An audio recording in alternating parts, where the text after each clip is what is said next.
Clonación. La palabra clonación significa copiar. A nivel molecular significa obtener copias de genes o segmentos de ADN, lo cual se logra mediante transfección del gen y reproducción de la bacteria transfectada. Te preguntarás qué significa transfección. Pues anota. Transfección es una técnica empleada para introducir fragmentos de ADN adicionales y de interés en células de mamíferos. A nivel de organismo, clonar significa copiar organismos completos, en los que se reproducen asexualmente.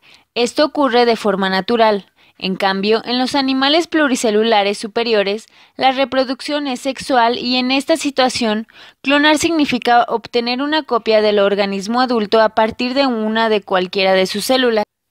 No hay que confundir clonación con procedimientos en los que, cuando el cigoto comienza la segmentación para formar la mórula, las células son separadas, el llamado gemelación artificial, lo que ocasiona que cada una inicie el desarrollo de un embrión completo.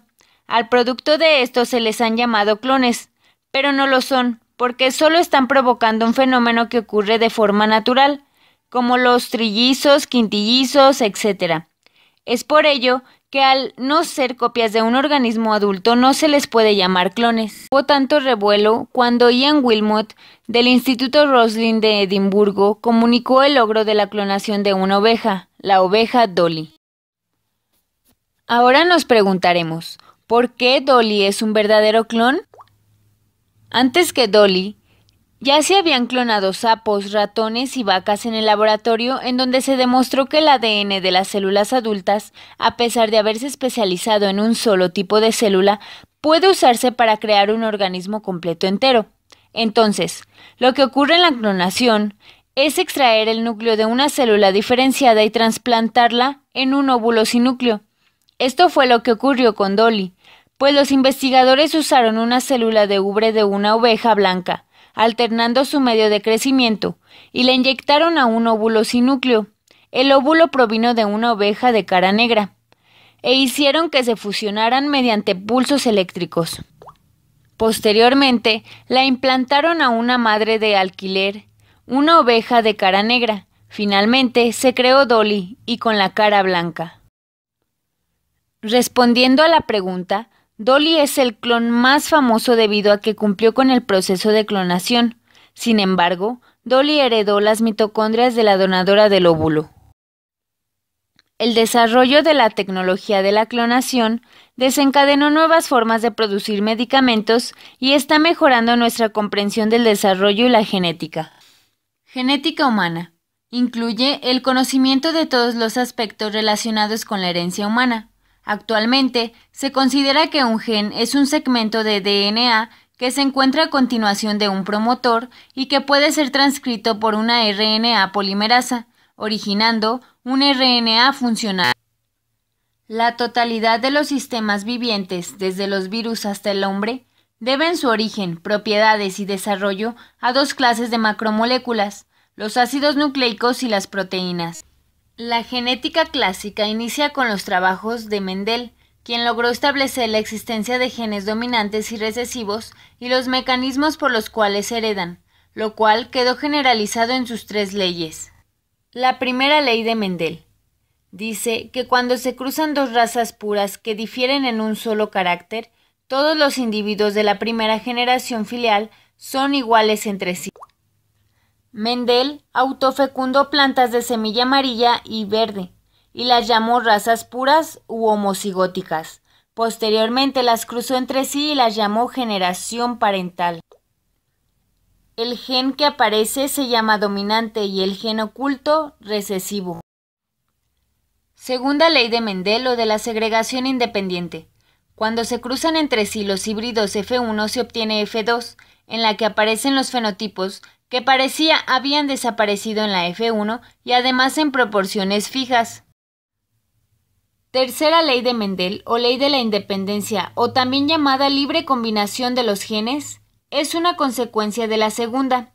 Dice que los alelos mantienen su independencia a través de las generaciones, combinándose al azar de todas las maneras posibles en la descendencia. El tema de la genética humana es realmente muy extenso y es por ello que se distinguen hechos relevantes que la forman. Estos son: 1866, descripción de las leyes de la herencia de Mendel. 1944, definición del ADN como el material de la herencia. 1953, determinación de la estructura del ADN. 1963, esclarecimiento del código genético. Década de 1970, tecnologías del ADN recombinante. De 1975 a 1977, descripción de las tecnologías para la secuenciación de ADN. 1986, automatización de la secuencia de ADN. 1990, inicio del PGH, Proyecto del Genoma Humano, financiado por el gobierno de los Estados Unidos. 1995, inicio del PGH, privado. 2003, culminación de ambos PGH. El genoma humano. El ADN humano está formado por 3.200 millones de nucleótidos y aproximadamente unos 30.000 genes, de acuerdo con el proyecto del genoma humano, el cual se inició en 1990 y fue patrocinado por Estados Unidos.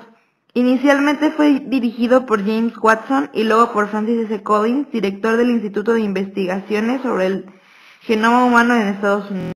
Este proyecto contó con la participación del Reino Unido, Francia, Alemania, China y Japón. En 1995, la compañía Celera Genomics anunció que llevaría a cabo la secuenciación del genoma humano en forma paralela al proyecto del gobierno de Estados Unidos, empleando tecnología novedosa. El proyecto de genoma humano consistió en la secuenciación completa del genoma humano y en la elaboración de un mapa que ubique cada gen dentro de los 23 pares de los cromosomas en que se organiza el genoma humano. Se logró más del 99% de la secuencia. Como resultado del proyecto del genoma humano, se obtuvo la secuencia completa de los 3.200 millones de nucleótidos, el mapa que ubica los cerca de 30.000 genes y el análisis de cerca de 1.400 genes causantes de enfermedades monogénitas. Se demostró que los seres humanos compartimos 99.9% de esta secuencia y solo el 0.1 restante varía entre cada individuo. Las variaciones más comunes son los polimorfismos de un solo nucleótido conocidos como SNPs. Esto significa que dentro del mismo gen de unos individuos puede tener tiamina y otros guanina. Estas variaciones dan como resultado las características genómicas únicas de cada persona. Con la conclusión del proyecto del genoma humano surgieron otros proyectos sobre el estudio del genoma humano, como el proyecto internacional de HapMap, mapa de haplótidos. Su meta principal es identificar las variaciones genéticas causantes de la predisposición a padecer enfermedades comunes como asma, cáncer, diabetes y enfermedades cardiovasculares entre las distintas poblaciones, así como derivar aplicaciones prácticas de este conocimiento. El desarrollo de la enciclopedia de los elementos de ADN. Este proyecto está liderado por el Instituto de Investigación del Genoma Humano de Estados Unidos. El objetivo principal es identificar y localizar todos los genes que codifican para proteínas frente a los que no lo hacen y otras secuencias genómicas funcionales, lo cual tendrán como aplicaciones la predicción del riesgo de potencial para enfermedades y el desarrollo de nuevas estrategias para la prevención y el tratamiento.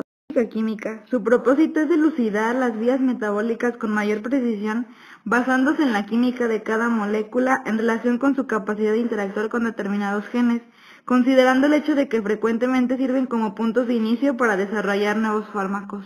Genomas para la vida. Este programa está enfocado a microorganismos. Su meta principal es el desarrollo de modelos computacionales capaces de describir y predecir las respuestas de los microorganismos a cambios en el ambiente a nivel de genes. Esta información permitirá utilizar las capacidades de los microbios para sobrevivir en un ambiente extremo y ante cambios drásticos. Genómica estructural. Consiste en la identificación sistemática de la estructura tridimensional de las proteínas, lo cual tendrá una aplicación inmediata para el diseño exacto de las moléculas de nuevos fármacos y para el diagnóstico y tratamiento de enfermedades. La ciencia del genoma humano continuará avanzando, pero los beneficios que se esperan prometen mejorar mucho la calidad de vida humana. Medicina genómica. Actualmente la base de datos alimentada por la secuenciación del genoma humano proporciona una plataforma sólida de donde se impulsarán numerosas investigaciones que impactarán de diferentes áreas de la vida humana, como la medicina genómica. Será posible conformar un perfil genético de diversas poblaciones, de tal manera que así como se distinguen las razas o pueblos por sus rasgos físicos, También podrá hacerse por la frecuencia de algunos de los sus rasgos genómicos individuales o variaciones genéticas, lo cual tendrá un profundo valor sobre los procedimientos terapéuticos de las enfermedades comunes de origen genético, pues será posible identificar las secuencias que confieren propensión a enfermedades como tuberculosis, infección por virus del VIH, asma, Alzheimer, hipertensión arterial, obesidad, etc. La medicina genómica dará como resultado una práctica médica más individualizada, predictiva y preventiva. Así será posible, mediante el perfil genético de cada individuo, ofrecer un diagnóstico en forma presintomática. En julio de 2005, Imagen inició el proyecto de diversidad genómica de la población mexicana, con el objetivo de determinar variaciones genéticas comunes en la población mestiza y comparar regiones diferentes de México. Los resultados de una primera fase se entregaron el 11 de mayo de 2009 a través de la publicación del artículo científico Mapa Genoma de Poblaciones Mexicanas. Terapia de genética. Todo comenzó en la década de 1970 en Texas, con David Vedder, un niño que nació con inmunodeficiencia severa combinada, enfermedad parecida al SIDA, debido a un error en un solo gen, por lo cual su sistema inmune no puede elaborar células T y B. Cuando tuvo conciencia de su problema, pidió trasplante de médula ósea, aun cuando en ese entonces conllevaba a un alto riesgo de muerte. El trasplante se realizó en octubre de 1983. El tratamiento pareció funcionar por un corto tiempo, sin embargo, David contrajo una infección que su naciente sistema inmune no pudo controlar y murió.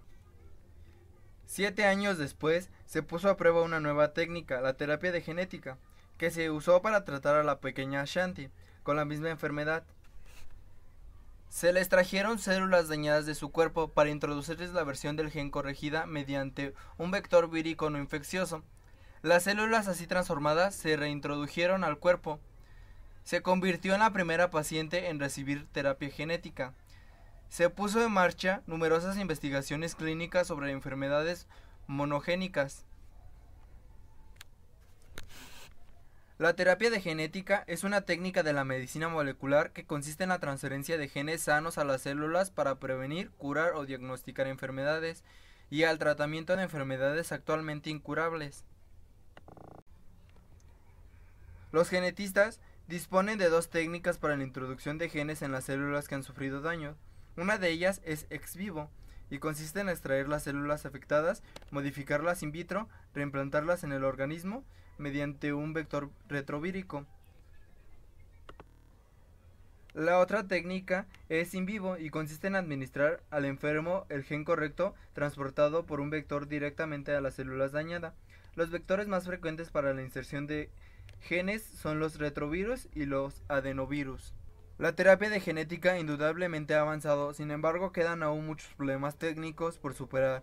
Uno de los principales es el de baja eficiencia que se alcanza al insertar genes terapéuticos por medio de vectores virales, ya que estos infectan a las células del cuerpo de manera inespecífica.